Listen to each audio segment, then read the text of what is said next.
Massive congratulations on the film. Thank you. It's such a lovely, charming, joyous story, and you've brought so much warmth to it. And I think something you do as a director that I find really interesting is you sort of take somewhere that's like a community and you make it sort of very grounded and very specific, and in this case, very charming. Mm-hmm. So I'd love to sort of hear about how the whole thing sort of started and the inception.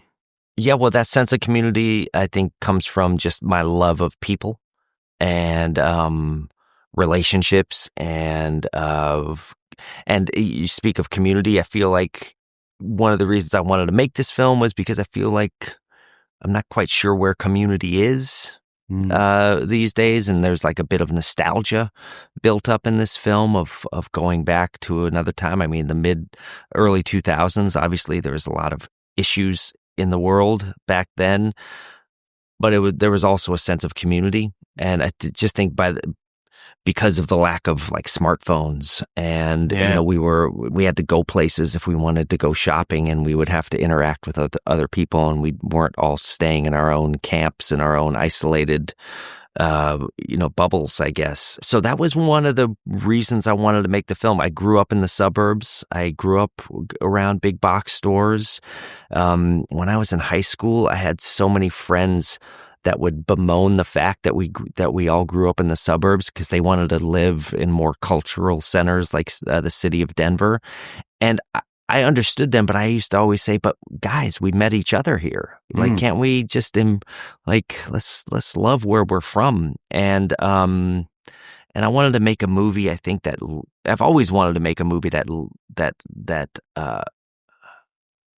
existed, that took place in that suburban world, because I often see representations of that suburban world kind of with a judgmental quality to it, or it becomes like satire, or look how dumb these people are, or it's super generic, like, or it's super so many movies, they're just set in like, okay, it's not a big city, it's in the country somewhere, or it's a smaller town, and it's like everything's just mundane, there's no like specifics, and there's no like, because what you were saying there about that was my sort of growing up as well. It was, I mean, I grew up everywhere, but it was small towns. It was like you'd go for adventures into the woods. Mm-hmm. You'd find an abandoned building and you'd go and sort of explore it, and there'd just be all these like amazing, fascinating things that we sort of had before, like social media and Facebook, and this kind of it's a real time, wasn't it? It was an interaction, with the world and with people around you. I shot this movie in Charlotte, North Carolina, where it happened. And I remember when I first went to like location scout down there, I remember I was in a Popeye's Chicken, and I was because I was looking for a fast food restaurant to turn into a McDonald's, because there was no more period McDonald's. And I was seeing if I could build that into one. And within 5 minutes of meeting the manager of this Popeye's Chicken, they invited me over for dinner. And there was still this sense of community and this sense of like warmth. And I realized that this is a story about a man who was looking for a home. He was trying to build a home for himself and for his children. And when I went down to Charlotte, that home, that hominess, I guess, that warmth, that hospitality was like so present there. I realized that this was a community that would also like embrace a stranger like me or like Jeffrey Manchester. And one of the things I have in common with Jeff Manchester is he also has no judgment for that. Like Jeff... Not the robbery side. Well, no judgment for society. Like right. Jeff wanted so badly to fit into society. He so badly wanted to have just a regular life. He couldn't seem to achieve it. He couldn't seem to get it together. After he came out of the army, he was kind of felt like he was a loser dad, bad husband, couldn't provide for his family, so he went to the life of crime. But he went to the life of crime because he wanted to provide those things and show his family that they too could have a nice house. They too could have these nice things. He loved shopping centers. He loved stores. He didn't judge them. He just wanted to be a part of them. But he was like this piece of a puzzle that didn't fit. It was like a million piece puzzle, and he couldn't find where his piece fit. But in a way, he does fit so well. I mean, look, this is. There's lots of debate after we all watched the movie because some people were like, "Oh no, he's a creep or he's a bad guy because he does violent crime or whatever." But I was completely on side with him and his story at a lot of it, and it's because of the way that he connects with the family. Like, it's a really meaningful dynamic that sort of explores within the movie. I mean, how did you? Let's go back to the start point of like how the idea, all the stories sort of came to you, and what your first sort of thoughts on in terms of like adapting it, where to start the story, like all of these kind of considerations. So I first heard his story. I had been making a series of very serious movies. I know, and I made my last film. I know this much is true. I felt like that was complete. I felt like it was complete, like a fulfilled vision, right? Nothing that I felt was undone about that. It did come out right when the pandemic started, and I had so many friends write me and tell me that they had to stop watching it when Mark Ruffalo cut off his hand. And he cut off his hand in like the first minute. And so I was thinking about how hard the world was and how if I was going to put something into the world, I could still talk about the ideas I wanted to talk about, but maybe I could do it in a way where I like hid the spinach a little bit more and didn't serve people just plates of spinach. And get some salt in there, some balsamic vinegar. Well, I guess maybe like tuck it in the burrito. Yeah. Anyway, so I heard this story about Jeff, guy who lives in a toy store. And I started talking to him, and I think the thing that compelled me about him was the contradictions of his character, that he was a guy who was a hardened criminal who was locking people in freezers but giving them jackets. He was a guy who breaks out of prison as an Army vet but doesn't live in the woods like Rambo and live off of rainwater and grubs. He lives in a toy store and chooses to eat baby food and candy. It's a guy who at the, near the end of his adventure, had a plane ticket to his freedom and the seat next to him in his car. And he's at the off-ramp to an airport and he got a call from his girlfriend and he couldn't ditch her. He had to go tell her he was leaving. And I started to realize that it was his humanity was the very thing that made him a worse criminal. That if he would have had less humanity, if he would have been more cold-hearted, I wouldn't know his story. He would be on a beach somewhere, living the life.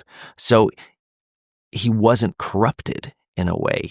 He was making these huge mistakes and hurting people, but it was his heart that got him caught. And so I thought that made it valid to tell a story about him. And, to the debate you have with your friends about, like, is he a good guy or bad guy? Well, he's both, and in my life, I've never really met a hero or a villain.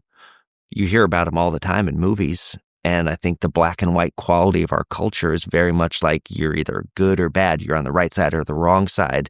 And I think I don't think any human is perfect. No. And I think it's our imperfections are what make us interesting. I think our conflict and our contradictions and juxtapositions are what make people compelling. And, I've always made movies about families. I think if you live in a family with someone, you actually understand who the truth of a person is. And all those things can be present. The good guys in you and the bad guys in, the good and the bad, the hero and villain are always present. And so I just wanted to make a movie that kind of embraced that fullness of humanity. And you can, I guess for me, where the truth came, where my truthful perspective came was when I spoke with Lee, his girlfriend, and when I spoke with Pastor Ron of the church. Because I had been speaking with the real Jeff for years. Probably 400 hours of phone calls with him from his maximum security prison.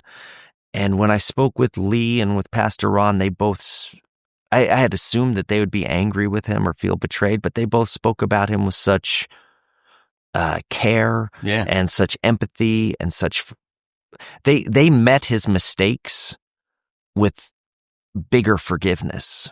And, Lee spoke about him as the great adventure of her life. And I realized, well, this guy I've been talking to who I like, who I also disagree with a lot of his actions, but I still like him.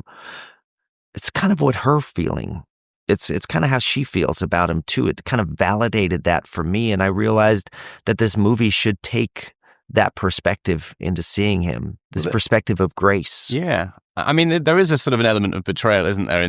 From in the movie as well, in terms of how she reacts to finding out, but also him sort of infiltrating the family and doing this kind. But as you say, like the thing that kind of really offset it was, how much value he actually provided to the family. Like what a good figure he was for the daughters. I mean, at least in the portrayal of the movie.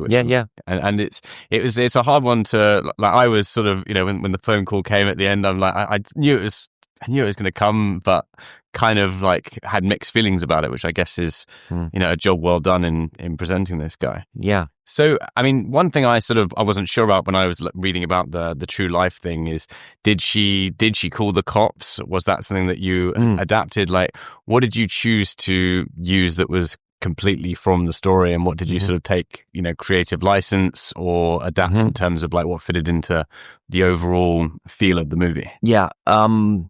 Well, we'll say first off with the kids, one thing that the real Lee told me is that Jeff left her family stronger than when he found them. Wow. So that kind of propelled the cinematic telling of that story, that there was this, she was recently divorced. She'd been in a relationship since she was in her late teens, I believe, and had known only one person, and she was like 6 months divorced and living in her own apartment with her kids. And if you've been in a divorce, or if you've been a child of a divorce, you know what happens. Like it's your parents, maybe you're mad at one of them or the other one. And she was trying to start again. And she was trying to hold a couple of jobs and live in this apartment and her kids. And she met this guy, and he was kind of awesome. And all the kids spoke about him as like being awesome too. So, and at the end, before everything really bad happened, they had become tight. And so I tried to tell that story. In terms of the narrative license, like with Lee and what happened with the real Lee. So the cops in reality went and visited her at work, like you see in the movie, where they visited her at work. Now in real life, Lee did not work at the Toys R Us. She worked at an auto shop. Or an auto plaza next to the Toys R Us, and Jeff did meet her at the church, and we did film the movie at the actual church where Lee and Jeff met. That's actually the place where they were, and that was a correct representation of what that church was, from the diversity to the rock songs that they would play. And there was a singles night, and there was like a barbecue spaghetti afterwards, and whatever. All that was true. The reason why I put her in the toy store was that I had Kirsten Dunst in the movie, and I figure if you have Kirsten Dunst in the movie, you want to use her. You want to get her in as soon as possible. Yeah. But in reality, the cops visited her at work, and much like they do in that little scene, and they say, "Tell me about your boyfriend." And the real Lee was put in a position where the cops knew who Jeff was, and they found her, and she had no idea who he was, and she eventually learned who he was, and she called him with them and set him up, as you see in the film. Okay. So that scene with Jeff on his way to the airport was exactly what happened. Wow. She called him, he was going, and she says, it was January 4th. It wasn't Christmas. It was her birthday. That's another little adaptation. Yeah. 10 days, 9 days, but I felt like it's a Christmas movie. Yeah. So let's make it just happen on Christmas, come back for Christmas, not my birthday. And that's what happened. And I did shoot that scene, actually. I shot the whole scene where the cops interviewed her. And what I did is I had the real cops from the real that had interviewed the real Lee come in. I didn't write it, but I asked them to like redo it inside of inside the break room. And so they had done it with the real Lee, and they were like, this is going to be a Hollywood retelling of this. I was like, no, I want you to do exactly what you're going to do. And they're like, well, this is an actor, Kirsten, and she's not going to do it. I was like, just trust her. So Kirsten came in and blew these cops away and the real Lee was at Video Village watching this interrogation. And it was one of the greatest performances I've ever seen an actor give. I think the reason we didn't put it in the movie was because it led the audience in a way before it stole the narrative or the storytelling. Yeah. Because this movie I chose to tell it from Jeff's point of view. I'm kind of obsessed with first person narrative. And by breaking out of his narrative there for a long beat, you got ahead of his story. And I wanted to be with his story. I wanted to be with his choices and saying oh no, don't make this choice, Jeff. Because part of you at that moment is rooting for him just to get on the plane. Yeah. But if he went on the plane, there's no movie. Yeah. There's no story to tell. He's a cold-hearted criminal who escapes and leaves, turns his back on love. I suppose that is the redemption story, isn't it? That's his decision, although it's a difficult one, is him kind of making amends, really. Yes, and the moment of the not to give it away. I don't want to spoil the movie. Spoiler alert. They should have watched the movie by the time they. Okay, good. It's a process interview, so okay, good. Yeah. But the last scene in the movie, the visitation scene, is what happened 6 months after Jeff was arrested. Lee came and visited him, and they had this moment where they both felt like they had betrayed each other.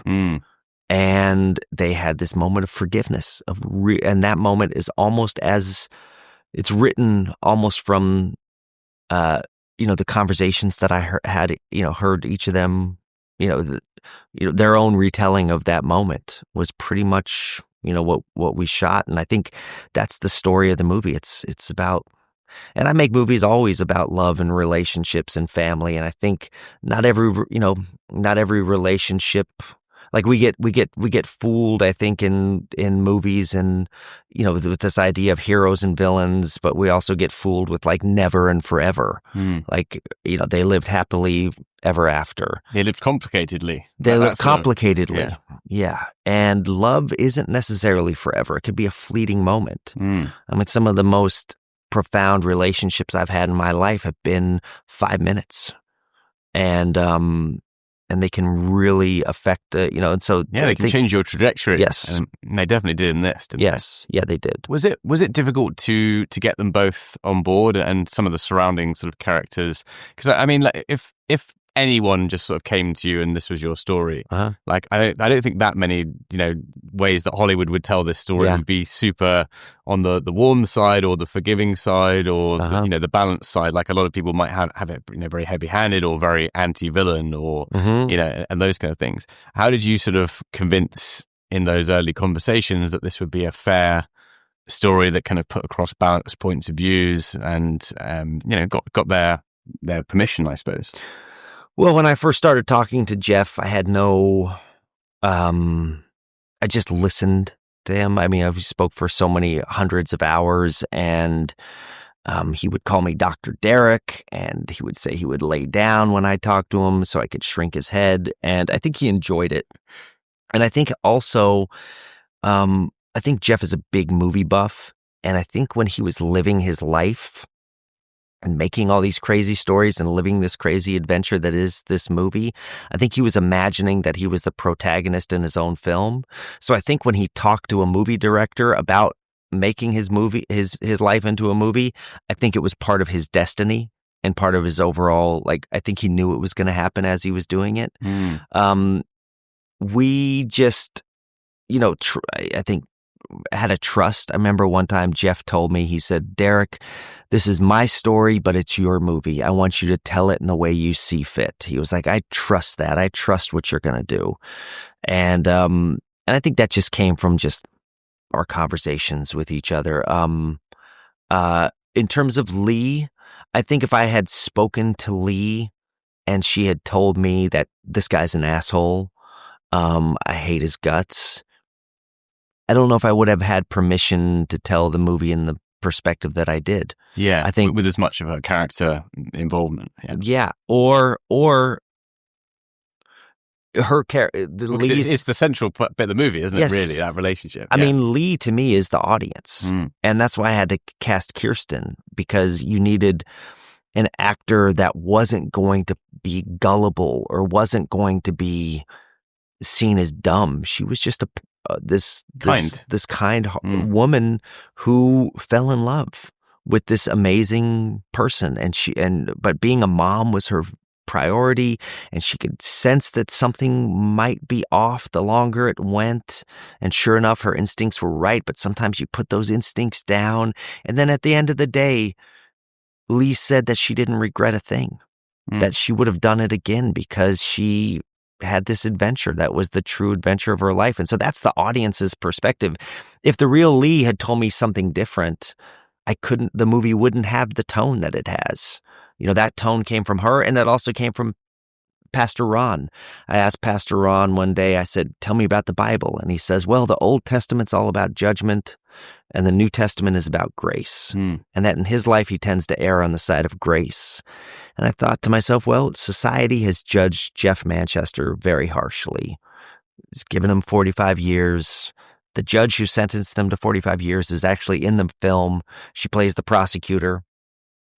The guy who plays the judge is the cop that was in the car when Lee was hearing Jeff get arrested. In the movie, the cop that's in the movie that's in the car with Lee while Jeff is getting arrested was actually the first police officer to ever arrest Jeff. So I was always trying to take these people who lived this life with Jeff and who had this experience with him. You know, the cop that arrested him, he sleeps with a letter that the chief of police wrote him, like his accommodation for like, good job. You know, you arrested this man that no one else could get.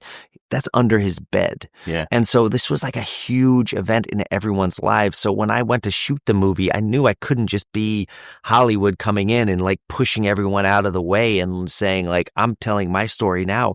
I brought everyone in and let everyone know that we weren't making a documentary. We were going to make the cinematic version. And do they want to help us relive this moment and maybe play different characters and see the movie from different perspectives?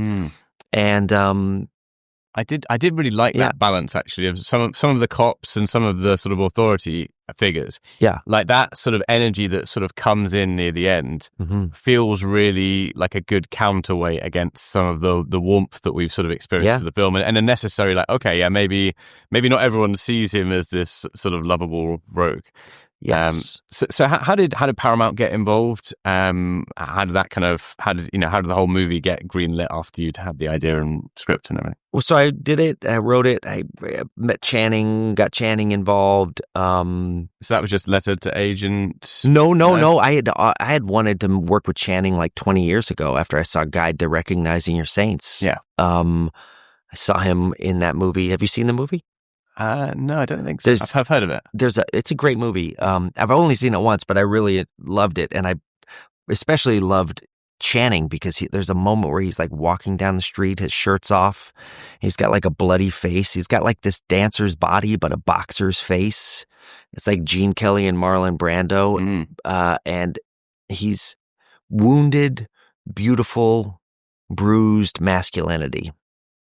And, so I always became like a super fan of his. I felt like he could like live in any genre of film. He's like an amazing comedian. He's a great romantic lead. He's a great action star. He's super vulnerable in his dramas. And he's like courageous enough to make biopics of his life as a stripper, you know? So I'm like a super fan. My wife and kids, we'd always watch movies on Friday nights, and there was times when we couldn't figure out what, like as my kids got older, like we'd disagree on what movie to watch, but we'd always agree on a Channing Tatum movie because we all liked, my wife liked him, my kids liked him, I liked him. And so I asked to meet with him. I met with him in a park in Brooklyn, and we had like a 5-6 hour walk, and I didn't tell him a thing about Jeff. Or the movie. I just got to know Channing as a person.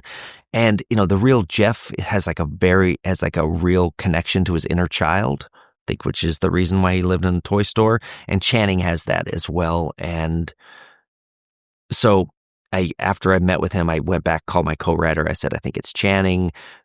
We spent 9 months rewriting the character in Channing's voice, and then I gave it to Channing, and he said, yes, he would do it. Amazing. As I was bringing this around Hollywood, I kept hearing, I was pitching it as like a Frank Capra movie, a populist movie about Christmas movie, about nostalgia and a return home and about this amazing event that happened in a small town that kind of brought everyone together.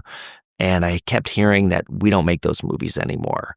But then eventually Miramax stepped up to the plate, Paramount stepped up to the plate, believed in what we were doing and gave us the chance to do it. And we made it, but we made the movie on very humble budget. Humble. It was a very, very, and it was like a really probably the hardest movie I've ever made because of that, and there's 3 choices I made to tell the story to shoot it on film, to shoot it in Charlotte, North Carolina, where the events took place, because it was so crazy. It was so larger than life. I felt like I had to be in the place just to suspend my own disbelief about what was happening. And then we shot, and then we built that Toys R Us, which was just a massive undertaking. It was like pulling the steamship over the mountain in Fitzcarraldo. So what if there was like one last maybe thing that you learned from doing this movie, or like one problem that you sort of managed to solve? I mean, it might be the sort of the Toys R Us or something along those lines. What might it be, just going forward? Well, I surrounded. I was entering my middle age when I made this movie, and I realized later that when people have midlife crises, sometimes they like buy Ferraris or something. And for me, I decided to build a toy store. And one of the other things I did was I surrounded myself with my entire crew from Blue Valentine, who made this film with me. It was really, this movie is about a return home. And when you return home, it's not always the way you expect it to be.